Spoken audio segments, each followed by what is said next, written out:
So this was the final equation that we had derived for the natural log of capital T, and now we will use this approximation that the potential barrier, it has relatively wide width for the case of alpha particle. So R is very greater than R naught. So when this approximation is used, this cos inverse of R naught by R power 1 by 2. So this will be approximately equal to, when R is very greater than R naught, this cos inverse, it can be written as pi by 2 minus sine inverse of R naught by R power 1 by 2. So the general expression of cos inverse of theta is pi by 2 minus of sine inverse of cos inverse of some variable is equal to pi by 2 minus of sine inverse of the same variable. So when R is very greater than R naught, when this R is very greater than R naught, so this term, it will approach to 0, and if this term will approach to 0, then sine inverse of theta. So sine theta, as you know, sine theta is approximately equal to theta when theta it is very small. So in this case also, sine inverse of this variable will be approximately equal to this term itself when this term is very small. So R is very greater than R naught, so this term will naturally, it will be very small, hence this will be approximately equal to pi by 2 minus R naught divided by R power 1 by 2. So when theta it is very small, sine theta it can be approximately put equal to theta. So sine inverse of theta will also be equal to theta when theta is very small. So sine inverse of this particular variable, this term, it will be equal to this term itself. So when R is very greater than R naught, this term will be very small. So we will be using this approximation. So this cos inverse of R naught by R power 1 by 2, this term, it will be equal to pi by 2 minus R naught by R power 1 by 2. And over here we have this term 1 minus R naught by R power 1 by 2. So this term, when R is very greater than R naught, this second term, it will almost approach to 0. So this term, it can be approximately put equal to 1. So natural log of t in that case, it will be equal to minus 2 into 2me by h cut square power 1 by 2 into R will remain as it is into cos inverse of R naught by R power 1 by 2 is nothing but pi by 2 minus R naught by R power 1 by 2 minus R naught by R, it will remain as it is, power 1 by 2, and this will be approximately equal to 1. So this natural log of t, it will be equal to 2me by h cut square power 1 by 2 into R into pi by 2 minus twice of, we will club these two terms, minus twice of R naught by R power 1 by 2. Now in this term, this final expression of natural log of transmission probability, in this final expression we will put the expression of capital R. So what was capital E? Capital E was equal to 1 by 4 pi epsilon naught 2ze square divided by capital R. This we had already seen, the energy of the alpha particle, it was equal to this term on the right hand side. So from here R can be taken as 1 by 4 pi epsilon naught. So we will solve for capital R, that will be equal to 1 by 4 pi epsilon naught into 2ze square divided by E. So we will put this expression of capital R in this equation. So why we are doing so? Because we do not know what is this distance R, this capital R, this distance is still unknown to us.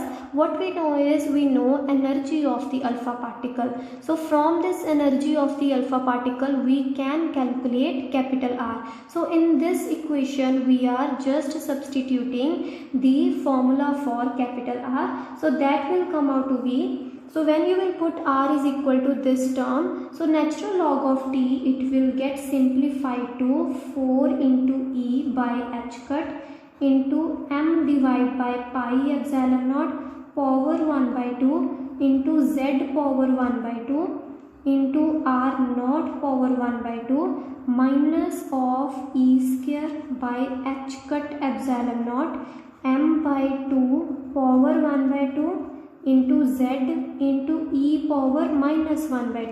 So what you have to do is you have to substitute the expression of capital R over here, and you will substitute capital R over here using this formula, and you will get the first term. On opening the brackets you will get this first term and you will get this second term. You will get this second term in this equation.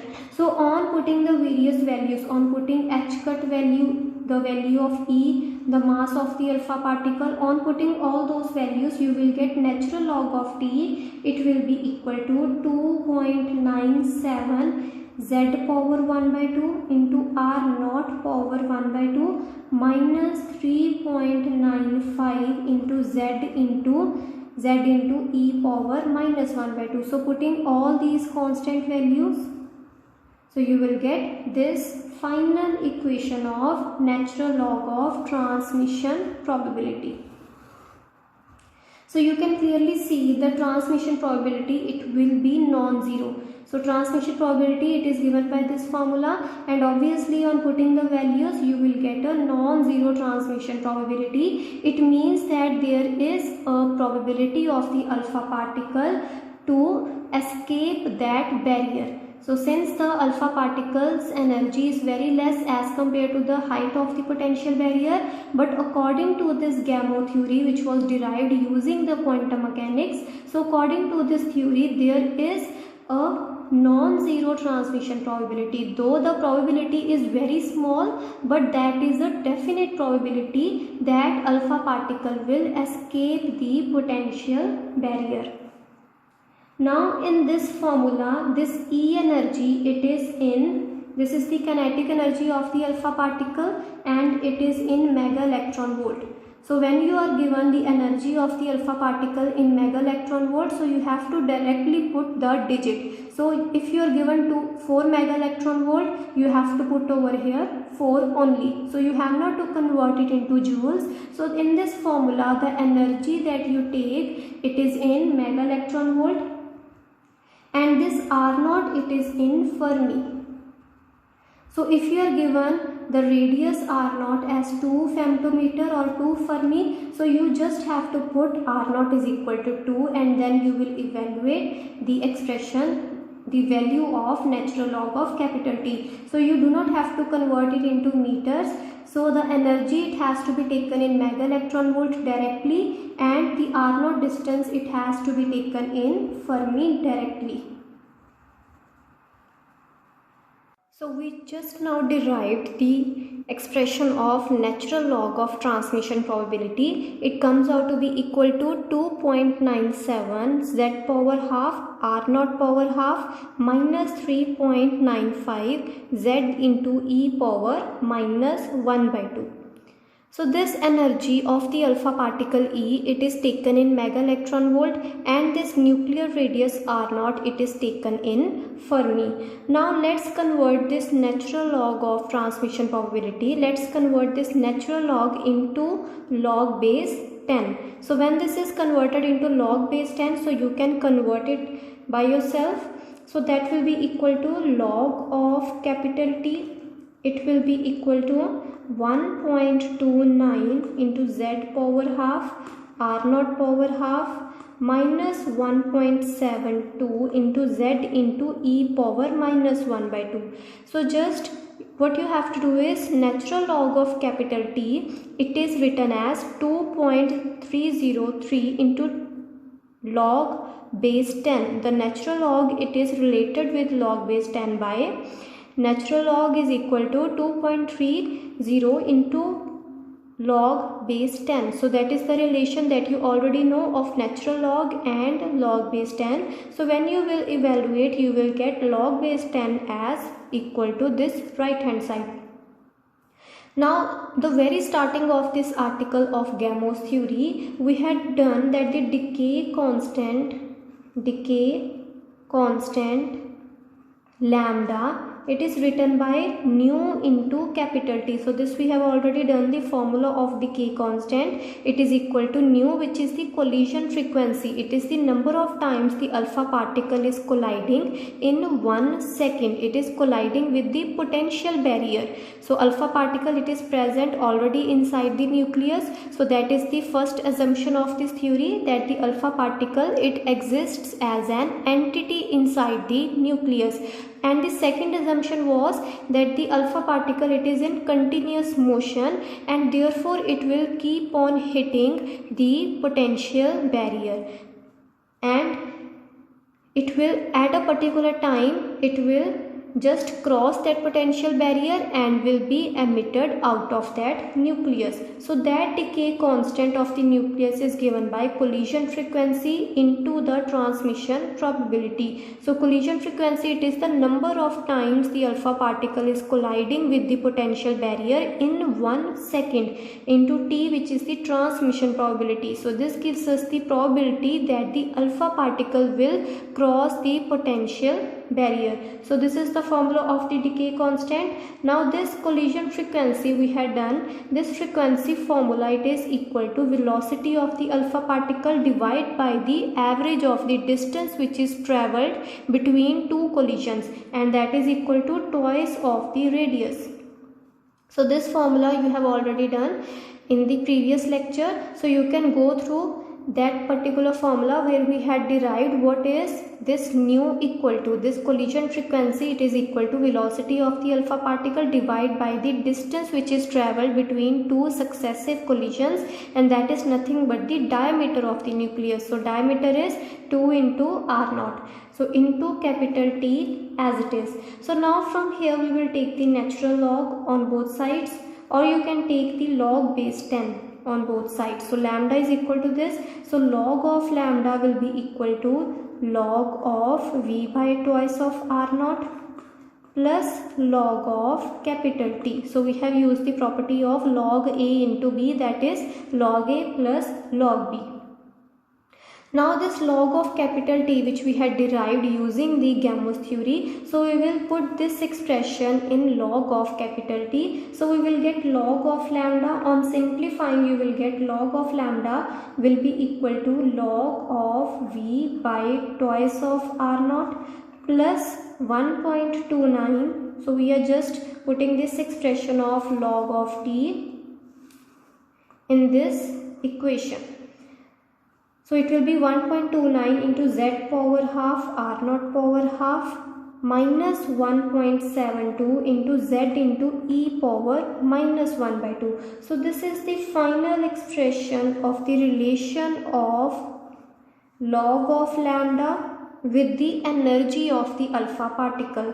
So experimentally we have plotted. So this plot, it is the experimental result. So this is the theoretical result. This equation, it has been derived using the assumptions of Gamow theory, and this is the experimental result where we have plotted log of lambda, so log of the decay constant of the parent nuclei with the energy of, with this z into e power minus 1 by 2. So we have plotted log of lambda with z into e power minus 1 by 2. So we have plotted this log of lambda with this z into e power minus 1 by 2.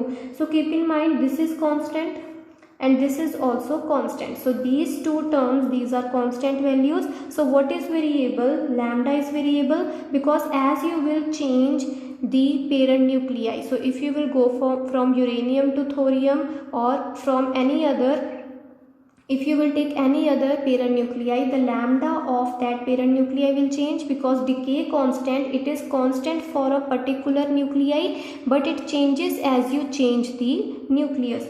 So as you will change the nucleus, lambda will change, and so the energy of the alpha particle emitted by that nucleus, that will also change, because as you change the parent nuclei, the energy of the alpha particle which is emitted, it will also change. So log of lambda, it is variable, as well as z into e power minus 1 by 2. So z into e power minus 1 by 2, this whole term will also be a variable. So here we have plotted the experimental results. We had taken the different alpha emitters, we had taken different values of lambda, means we had taken different parent nuclei, and we had compared the energy of the alpha particle which was emitted from those parent nuclei. So on the y-axis we have log of lambda, and on the x-axis we have z into e power minus 1 by 2. So E, it is the energy of the alpha particle which is emitted from that particular nucleus. So we had plotted, and these are the experimental results. So it was seen that these points, they almost lied on a straight line. These points, they almost lied on a straight line whose slope was almost equal to 1.72. Here in this equation, this is the theoretical result and this is the experimental result. So in this equation, what we have is log of lambda. So this is y variable and this is the constant variable. So this can be written as c constant, and this is the x variable, z into e power minus 1 by 2. It can be taken as x, and this 1.72 minus 1.72, it is the slope of this straight line. So the slope of the straight line which comes out to be equal to minus 1.72. According to the Gamow theory, this slope comes out to be minus 1.72, and experimentally the plot that we get a straight line, and you can clearly see the slope of this line is negative, and experimentally it has been seen that the slope of this line which we get is approximately equal to minus 1.72. So this is the experimental verification. It is the experimental verification of theory of alpha decay. So up to this result, this is the result of Gamow's theory. So this whole result that we have derived, it is the result of Gamow's theory of alpha decay, and it has been verified with the experimental results. So in the next lecture, we will start with the beta decay. So this up till now we have covered alpha decay, and in the next lecture we will discuss the beta decay.